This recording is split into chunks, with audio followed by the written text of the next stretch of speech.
Pessoal, eu selecionei 7 questões da URCA, coloquei questões de temas diferentes dos temas que Luiz Henrique abordou, tá?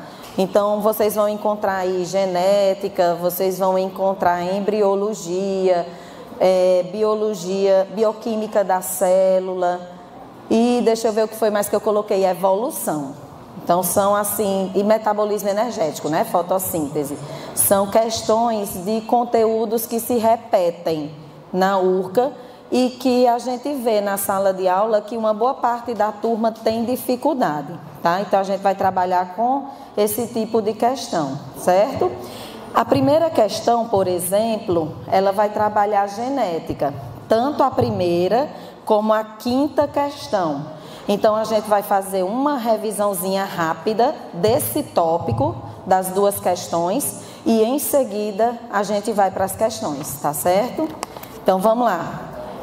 Dá uma olhadinha aqui, pessoal, olha. Na genética, nós estudamos a transmissão das características dos pais para os filhos, hereditariedade, através dos genes. Esses genes são representados por letras. São 2 letras que são do mesmo tipo para cada gene e cada gene forma em nós uma proteína. O conjunto das proteínas formam nossas características, certo? Então, a genética, ela estuda basicamente isso.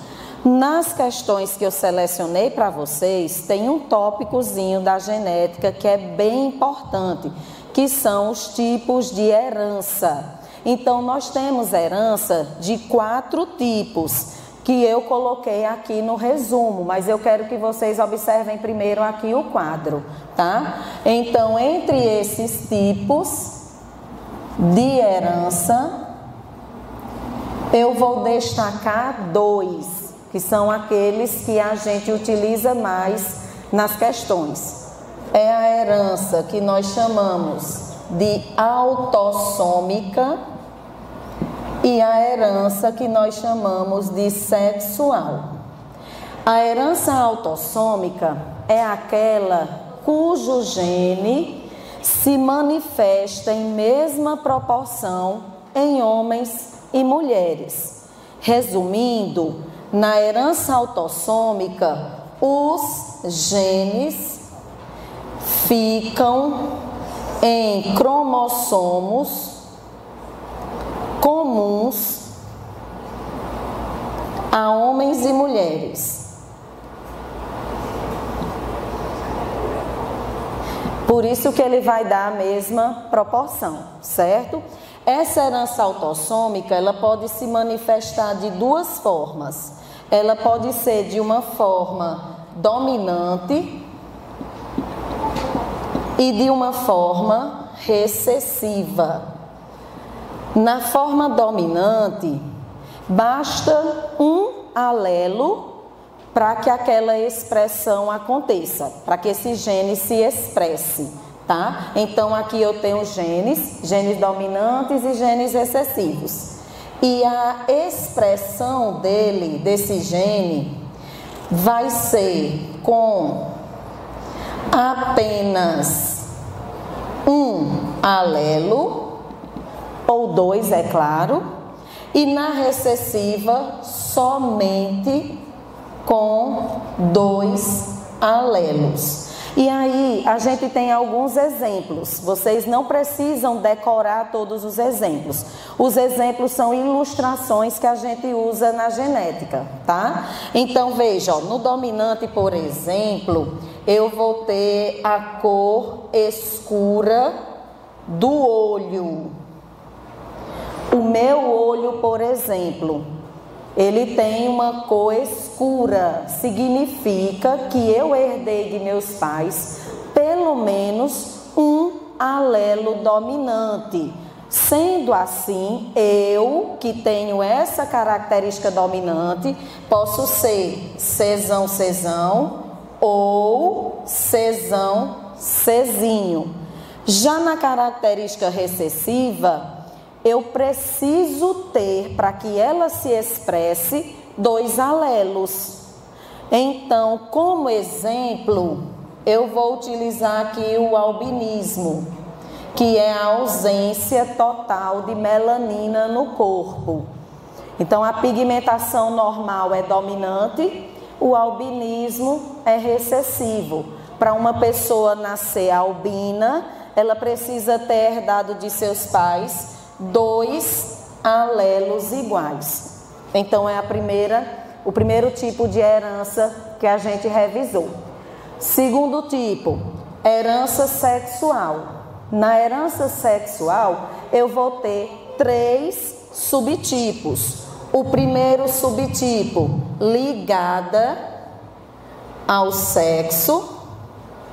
Segundo subtipo, restrita ao sexo. E terceiro subtipo, influenciada pelo sexo.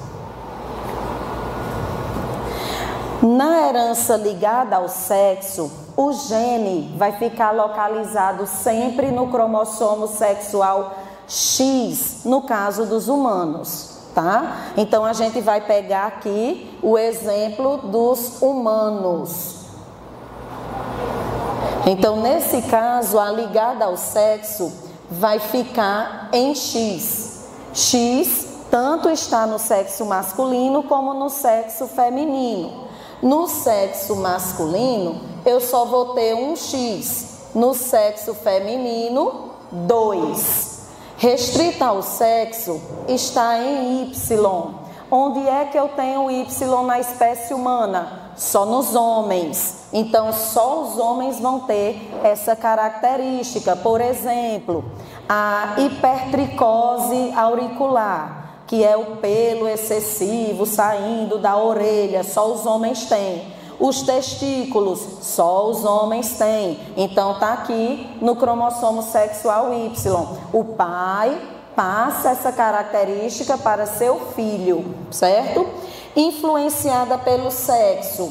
O sexo faz a característica se comportar diferente. Então, na verdade, o gene ele está no cromossomo autossômico, porém, de acordo com o sexo do indivíduo, se é homem ou se é mulher, essa característica pode ser dominante ou recessiva. Como exemplo, a gente tem a calvície. Mas a gente vai se ligar aqui nessa ligada ao sexo, tá? Eu trouxe 2 exemplos para vocês. O daltonismo e a hemofilia. O daltonismo, uma característica, o indivíduo que é portador não consegue distinguir certas cores, por exemplo, o verde do azul. Na hemofilia, a pessoa não consegue ter o processo de coagulação sanguínea em tempo ideal, ele é mais demorado, então a pessoa vai ter hemorragias com facilidade. Ambas são recessivas. Então, os genótipos são, para o daltonismo, no caso do homem, X, Dzinho, Y, no caso da mulher, X, Dzinho, X, Dzinho, porque é recessivo, já entra lá naquele conceito que eu falei para vocês. No caso da hemofilia, o homem, X, Hzinho, Y, mulher, XHzinho, XHzinho. Sendo assim, bora para a primeira questão. Coloca aí, Rafael. Primeira questão. Uma mulher normal para hemofilia teve um filho hemofílico, embora seja casada com um homem sem nenhum problema de coagulação sanguínea. Essa situação pode ser explicada se... O que é que você faz numa questão como essa? Você pode tirar os dados da questão para ficar mais fácil, ou pelo menos destacar. Veja, a mulher, ela não é hemofílica. Se ela não é hemofílica, ela é XH Hzão. O outro X eu não sei, porque tem duas possibilidades para ela ser normal. Ela pode ser homozigótica, XHzão, XHzão, ou heterozigótica, XHzão, XHzinho, certo? Então, ó, a mulher normal, XHzão, X. Ela é casada com um cara que não apresenta esse problema, então ele também é normal, XHzão. Só que como é uma herança ligada ao sexo, tá somente em X, eu já sei que ele é assim, terminei o genótipo dele, só preciso terminar o dela. Porém, na questão me disse que eles dois tiveram um filho hemofílico. Aí o que é que você vai pensar? Poxa, se é um filho, é homem, ele tem um cromossomo sexual X, um cromossomo sexual Y. Y ele herda do pai, porque só os homens têm. Então ele herdou X da mãe, logo a mãe dele é portadora. Ela não tem hemofilia, mas ela é portadora do gene e passou o gene para ele. Qual é a resposta? Letra C, não é? Então, primeira questão, C. Bora para a quinta. Quinta questão, também de genética. Pule aí para a quinta, depois a gente volta, viu? Para 2. O heredograma contido na figura abaixo foi apresentado pelo professor de genética aos alunos do 3º ano do ensino médio, a fim de que os mesmos pudessem analisar as características referentes à pigmentação da pele. Foi apresentado aos alunos que o heredograma representa indivíduos com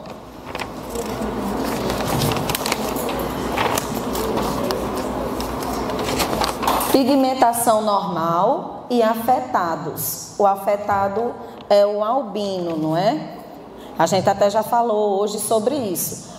Se você perceber, no heredograma tem uma espécie de legenda. Geralmente a questão da URCA coloca legenda no heredograma, então fica fácil. Sempre que não colocar, caso não coloque, o indivíduo afetado é o destacado. Então vai ser sempre em negrito, certo? Mas eu estou contando que eles coloquem. Então eu vou ter ali, olha, um casal, vocês estão vendo, eu vou vir para cá, tá? Então olha aqui. Eu tenho o casal, homem, mulher. Dessa relação, eles tiveram 3 filhos, dá uma olhada. Menina, menina, menino. Essa menina tem a característica em questão. Eu tenho outro casal aqui. Desse casal, o homem é portador da característica, o pai.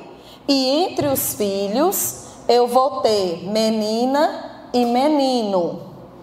Tenho outro casal aqui, terceiro casal. Esse terceiro casal não apresenta essa característica, mas tem uma filha que é portadora. Sempre que a característica for autossômica e pular uma geração, significa que ela é recessiva, tá? Então você olha para esse casal, não tem.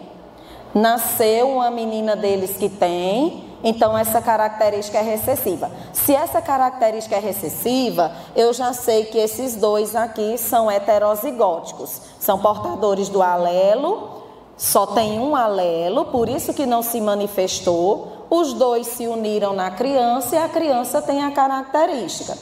A questão diz no final: após a apresentação do heredograma, o professor de genética perguntou: considerando que Pedro e Ana vão se casar, qual é a chance do casal ter uma filha albina? Grife, filha albina. Ele está querendo 2 coisas de você. Ele está querendo que seja uma filha, uma mulher, e que seja albina, tá vendo? Considerando que Ana é filha de pais heterozigóticos. Veja, Ana está bem aqui, ó. não tem nenhum descendente de Ana. Então eu não sei qual é o genótipo de Ana. Eu só sei que Ana não tem albinismo. Então Ana pode ser homozigótica dominante ou heterozigótica. Eu tenho esses dois genótipos possíveis para ela. Considerando que Ana é filha de pais heterozigóticos, o que é que eu faço? Primeiro eu vou fazer o cruzamento dos pais de Ana para ver qual a possibilidade de Ana ser heterozigótica. Por quê?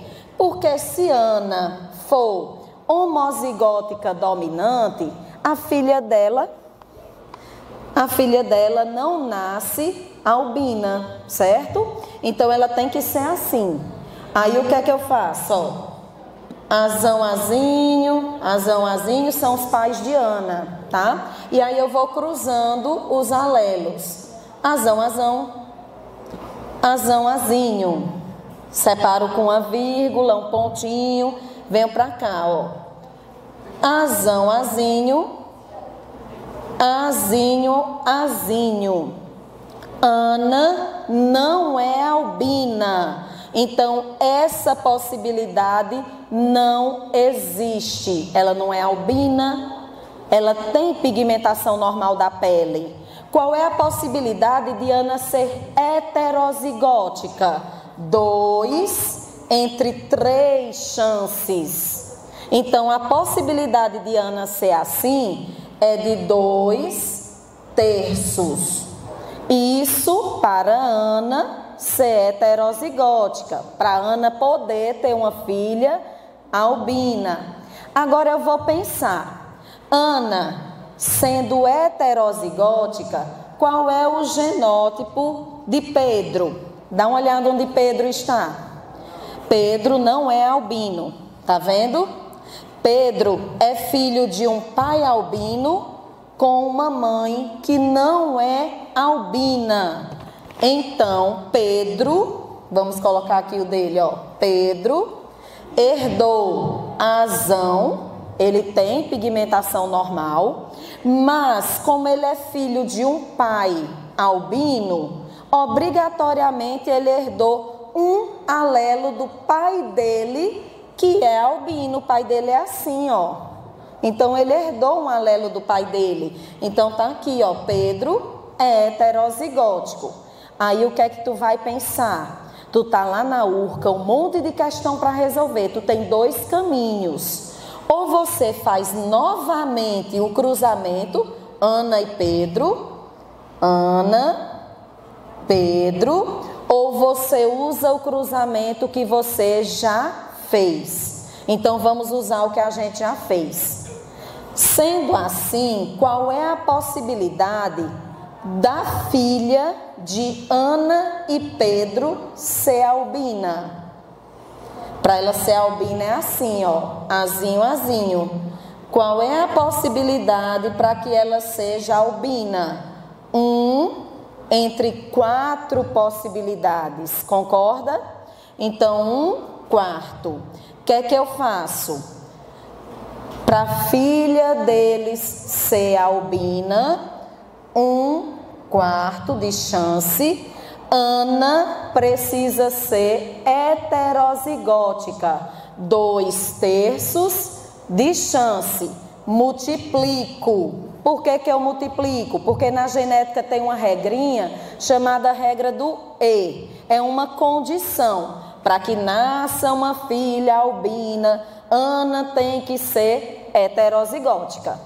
Como eu não sei o genótipo de Ana, tem 2 possibilidades, então eu multiplico a chance dela ser heterozigótica, certo?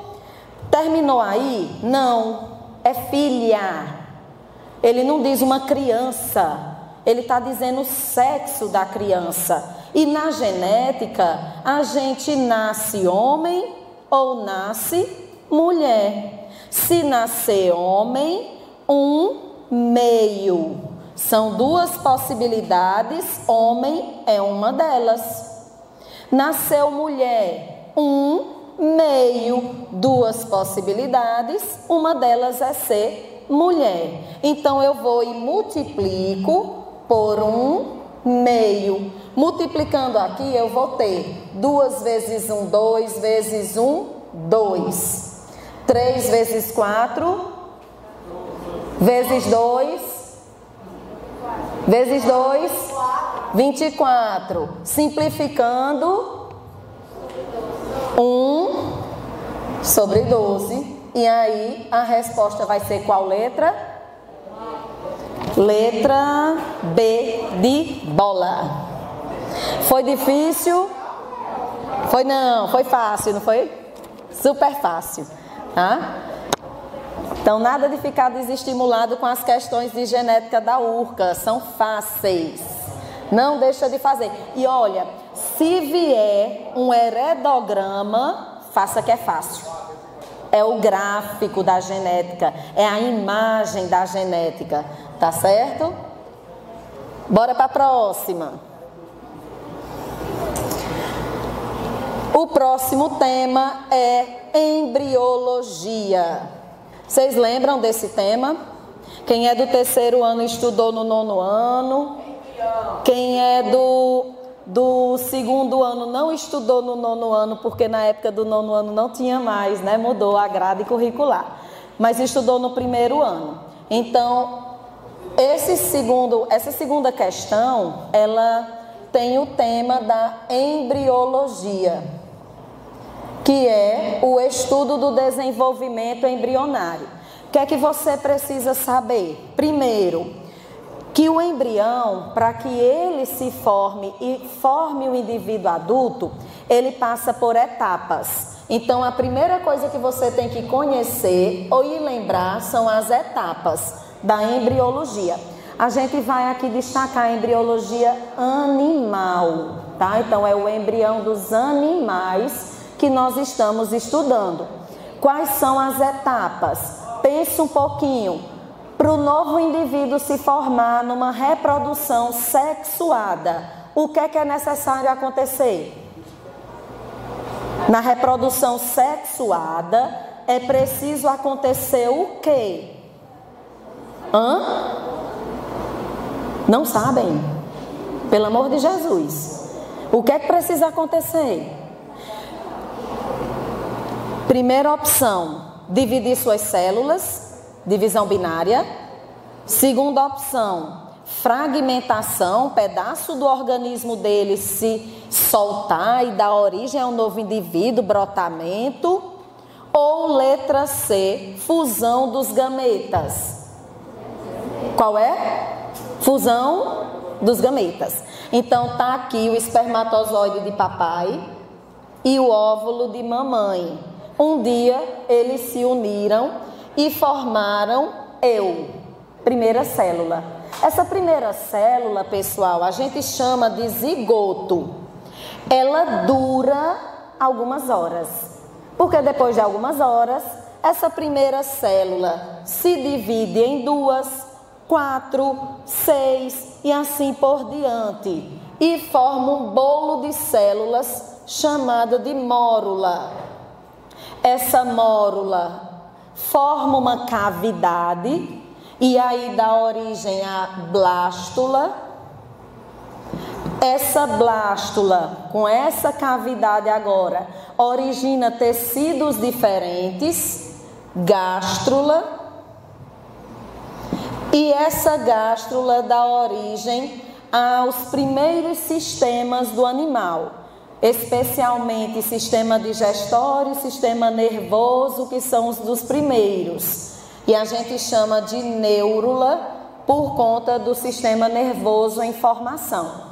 Daqui da neurula, a gente vem para os demais órgãos, organogênese. E aí vocês têm uma pessoa, um feto, um embrião, certo? Vindo nesse caminho, para que esse zigoto se transforme em mórula, é necessário ele se dividir. Essa divisão é diferente de acordo com o tipo de zigoto que ele é, certo?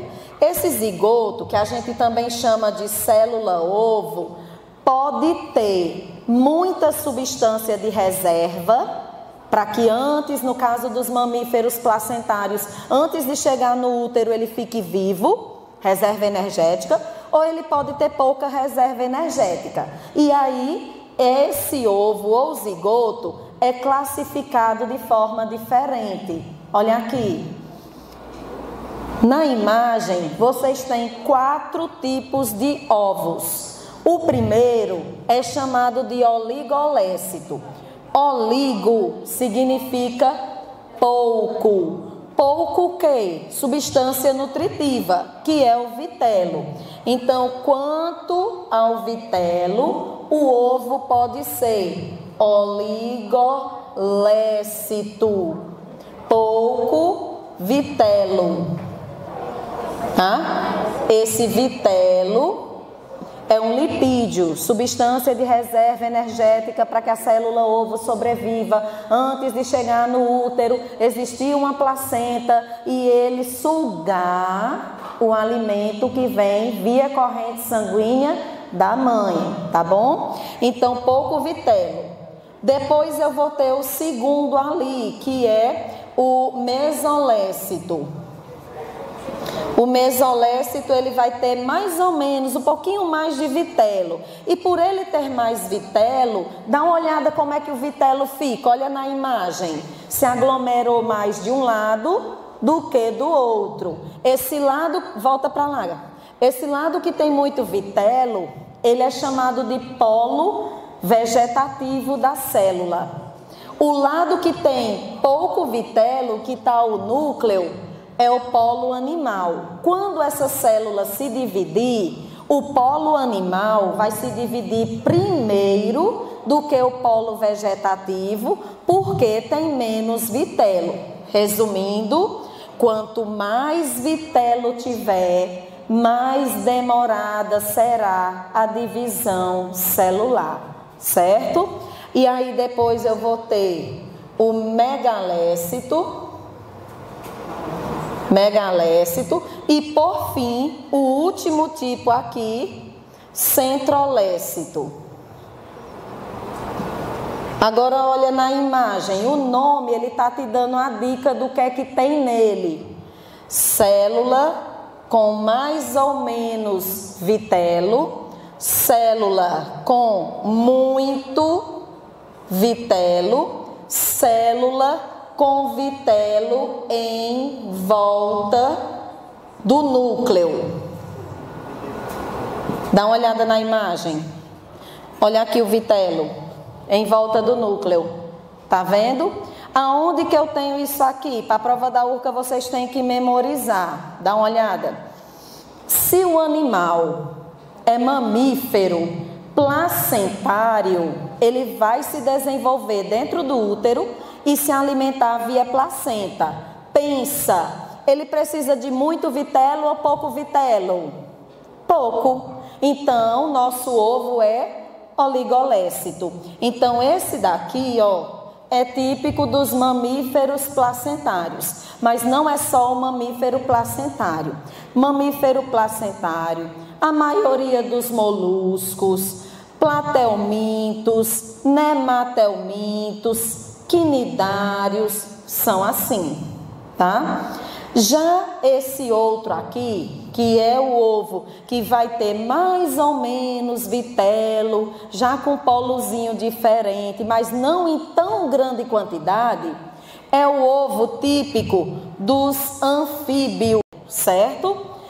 Sabendo disso, a gente já vai direto para as questões. Então, vamos lá. Questão 2. Peguem aí bem rapidinho.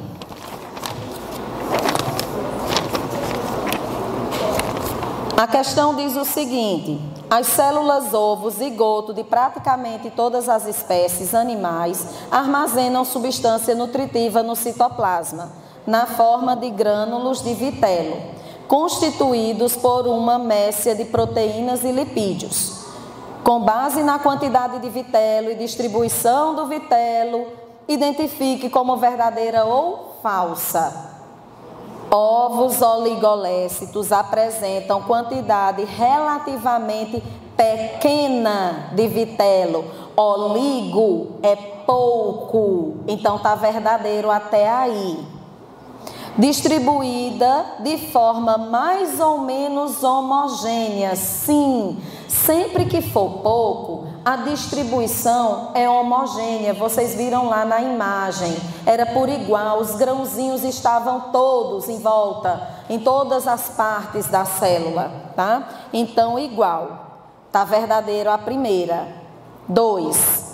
Ovos mesolécitos apresentam quantidade relativamente grande de vitelo, distribuída de forma heterogênea no citoplasma ovular. O que é que vocês acham? Tá verdadeiro ou tá falso? Cadê o erro? Não tem erro. Não tem. Volta aí a imagem, Rafael, por favor. A primeira, a outra. Sim. Olha aqui ele. Ele é parcialmente desigual. Tá certo. Terceira pergunta. Ovos megalécitos apresentam quantidade relativamente grande de vitelo, concentrado na região central. Aliás, perdão, eu li foi o outro, né? Apresentam grande quantidade de vitelo que ocupa quase totalmente a célula. Volta para a figura, Rafael. Ó, verdade. Tá vendo? Elisângela, mas aqui tem telolécito, é a mesma coisa, viu? Telolécito, megalécito, mesma coisa. Presta atenção. 4. Ovos centrolécitos apresentam quantidade relativamente grande de vitelo, concentrado na região central. Verdadeiro ou falso? Até agora foi verdadeiro, não foi? A última. Em muitos mamíferos, a quantidade de vitelo nos ovos é tão reduzida que eles são chamados de alécitos. Isso sim, também está verdadeiro, embora a gente não tenha falado. Veja, o oligolécito, ele é pouco vitelo, mas tem aquele grupo de animais, como nós, mamíferos placentários, que a quantidade é muito pequena. Vocês sabem quantos dias a gente passa daqui até chegar aqui, quando a gente está no útero? Quantos dias vocês acham que vai da célula ovo, da fecundação, até a gástrula no útero? Vocês não sabem, não? Chuta aí. Vocês acham que são quantos dias para isso acontecer? 15 é menos. Menos 7 dias, uma semana. Depois da fecundação a gente já está no útero. Então a gente não precisa de muito vitelo, certo? Vai lá, Rafael, bora para a próxima. Terceira. Vamos ver quem acerta essa terceira, ó. São exemplos de seres triblástico, deuterostômio, com óvulo oligolécito. Você já sabe o que é o ovo oligolécito.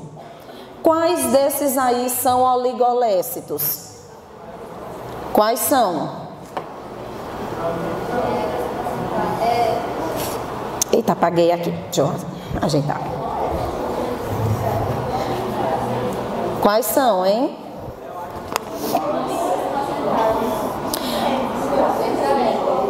Praticamente todos, né? Porque tem molusco, que é oligolécito, tem platelminto, tem quinidário, só não tem porífero. Então você não poderia de forma nenhuma, por conta da última classificação, marcar o porífero, tá? Bora então para os outros, as outras características. Ele tem que ser triblástico. O que é um animal triblástico? É aquele que quando chegar na gástrula vai formar 3 folhetos embrionários, que são os 3 primeiros tecidos do embrião. Esses tecidos são ectoderme, mesoderme e endoderme. Os animais que formarem esses 3 tecidos são chamados de triblásticos. Mas há animais que só formam 2 diblásticos. E ainda tem animal que não chega aqui. Quem é que não chega aqui? É o porífero. Poríferos, as esponjas, só chegam até blástula. Então, não tem essa classificação para elas, certo? Aí tem uma maneira de vocês memorizarem bem facinho, ó. Sabe quem são os diblásticos? Só são dois, decora eles dois. Aliás, decora esse um, só é um. Decora ele, tira porífero, ele e o porífero. E todos os outros grupos podem jogar no triblástico, que dá certo. Diblástico é o quinidário, a água viva. Então, esse grupo aqui, quinidário diblástico, só tem ecto e endoderme. Porífero não chega aqui. Os outros grupos são triblástico. Quem é triblástico? Molusco, artrópode, equinodermos, cordados, platelminto, nematelminto, anelídeos. Entendido? Então, memoriza esses que fica fácil. E aí vem a última característica, deuterostômios. Então, vamos lá. Quem é triblástico aí nessa questão? Ó, quinidário não é, porífero não é. Platelminto sim, molusco sim, mamífero sim. Eu tenho 3 triblásticos. Agora é só olhar quem deles é deuterostômio. O que é deuterostômio? O animal, quando ele chega na gástrula, ele vai formar aqui, além desses tecidos, um blastóporo. Rafael, coloca aí a imagem, por favor. Volta, pronto, pode deixar aí. Dá uma olhada, isso aqui é a gástrula, tá? Isso aqui, que é essa dobra de células para dentro do corpo do animal, a gente chama de blastóporo. Esse blastóporo tem uma abertura, que é essa parte aqui, ó, a abertura. Se essa abertura der origem à boca do animal e a outra parte der origem ao ânus, eu digo que esse animal é protostômio. Mas, se essa abertura aqui do blastóporo der origem ao ânus do animal e a boca se originar na outra extremidade, eu digo que o animal é deuterostômio. Aí você vai memorizar assim, ó. Blastóporo dá origem à boca, então ele é protostômio. Blastóporo dá origem ao ânus, então ele é deuterostômio. Desses animais aqui, pessoal, desses grupos que a gente estudou, tira porífero, aí você vai classificar quinidário também, diblástico, aí você vai classificar assim, ó. Deuterostômios são equinodermos, estrela do mar, e cordados. Quem são os cordados? Peixes, anfíbios, répteis, aves e mamíferos. Esses são deuterostômios. O que sobrou? Protostômio. Quem vai ser o protostômio? Platelminto, nematelminto, anelídeo, molusco, artrópode. Tá certo? Então memoriza esses dois e o resto joga para cá. Lembrando que porífero não faz parte dessa classificação. Ok? Pronto. Quem é a resposta, então? Letra E. Mamíferos. Muito bem. Bora para o próximo tema. Evolução.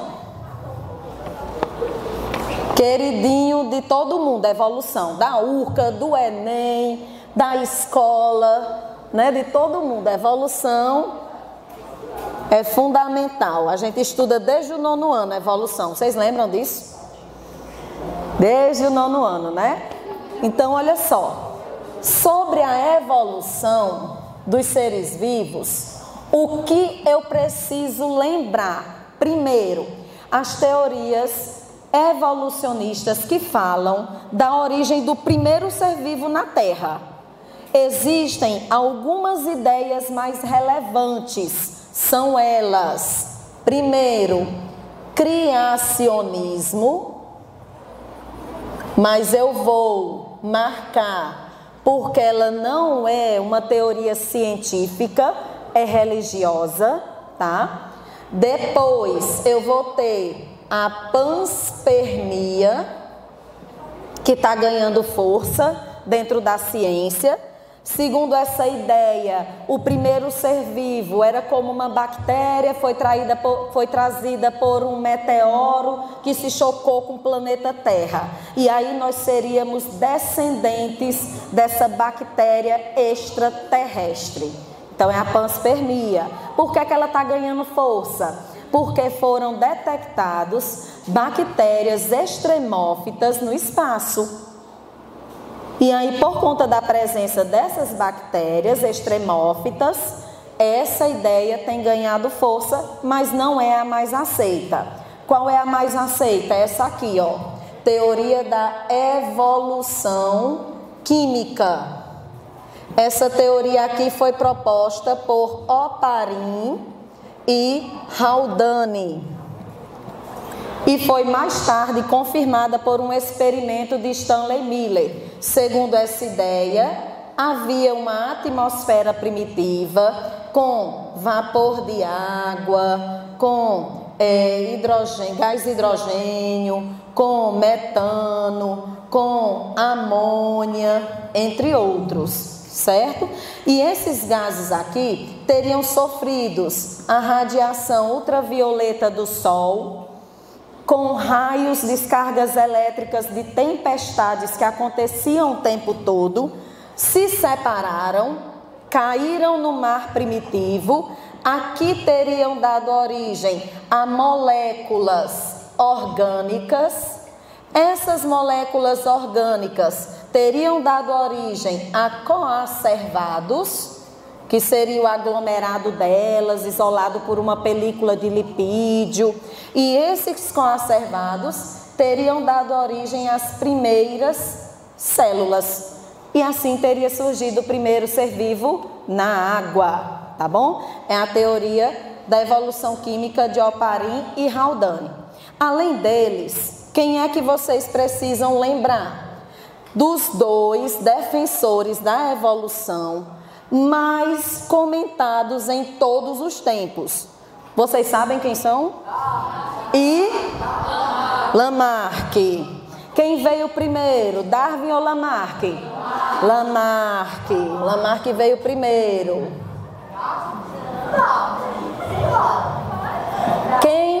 Quem estava mais correto, Darwin ou Lamarck? Darwin. Havia alguma coisa de correta na teoria de Lamarck? Sim, por isso que a gente ainda fala nele. Senão a gente não falava nele. Se tivesse errado tudo, para que a gente está falando em Lamarck? Minha gente, olha, Lamarck, além de ter sido o primeiro que defendeu publicamente a evolução, porque naquela época tinha um fixismo, criacionismo muito forte, então ele deu a cara dele à tapa, dizendo que os seres vivos evoluíam, se transformavam com o passar do tempo. Não foi fácil para Lamarck.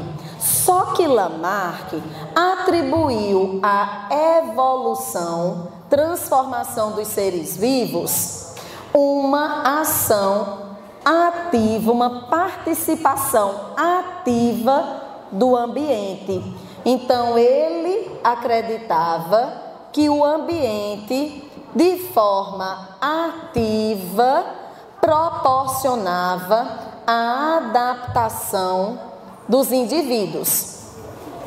E aí Lamarck cria duas leis: a lei do uso e desuso e a lei da transmissão das características adquiridas. Para Lamarck, se eu malhar bem muito e ficar fortona, igual o professor de química que veio aqui, quando eu tivesse filhos, não é mais o caso porque eu fiz laqueadura, mas se eu fosse ter filhos, meus filhos iam nascer fortões, porque a hipertrofia muscular passa para os filhos? Segundo Lamarck, tá? Outra coisa, segundo Lamarck, aquilo que não é uso, o desuso, atrofia e desaparece. Então, as cobras, para Lamarck, eram répteis com patas, começaram a se arrastar, não usava a pata, e a pata desapareceu. Vou só concluir Darwin, aí libero vocês, é só 1 minuto, tá? Para Darwin, a evolução, ela também ocorre com o ambiente, mas de forma passiva. O ambiente seleciona as características mais adaptáveis. Darwin é o que tem a ideia mais correta, daí é aquela teoria que você vai memorizar. Vou colocar esse slide agora nos grupos de vocês, não é grupo, no Class. Nele, antes de cada questão, tem a explicação. Então, você vê a explicação, resolve a questão, só depois você confere o gabarito, tá certo? Essas 3 últimas questões, vocês vão fazer assim, tá bom? Tchau, pessoal!